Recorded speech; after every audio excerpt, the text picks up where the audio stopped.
داستان سولو لولینگ رو که همه دیگه میدونن چیه. یه بدبخت مادر مرده که از همه ضعیف‌تره یه سیستم پیدا میکنه و میخواد با اون سیستم به اوج برسه. حالا فرض کنید ما این داستان رو قاطی کنیم با یه دونه انیمه دیگه. چی؟ هنر شمشیرزنی آنلاین. یه بدبخت مادر مرده دیگه که توی بازی ویدیویی گیر کرده و نمیتونه از اون در بیاد. اگه دنبال یه همچین چیزی میگردی، داستان بدبخت مادر مرده شماره 3 رو به پیشنهاد میکنم. ورود به موریم. قضیه از اون قراره که مثل دنیای سولو لولینگ دروازه ها به روی دنیای انسان ها باز بشه. از دروازه ها حیوله ها میان بیرون و از اون طرف انسان ها یه قدرتی بگیرن. انسان ها رتبه بندی دارن، از رتبه S تا به پایین.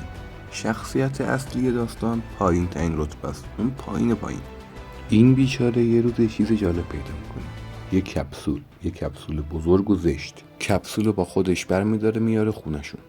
اما این کپسول فراتر از کپسول معمولیه. یه کپسول بازی عجیب که یه دفترچه راهنمای خیلی عجیب تر با خودش داره. توضیحاتش نوشته واقعی ترین شبیه ساز. بازیکن نمیتونه ازش خارج بشه. اگه توی بازی بمیرید توی زندگی واقعی هم میمیرید. این بنده خدا هیچی از این دفترچه سر در نمیاره. از اونجایی که رفیقش پیششه و رفیقش هم خیلی خور و پف میکنه، تصمیم میگیره برای فرار کردن از خور و پف رفیقش بره تو این کپسول بخوابه. اما وقتی بیدار میشه یه چیز خیلی عجیب میبینه. سر جاش نیست و هوا خیلی سرده و اون طرف عجیب ترین اتفاق ممکن افتاده.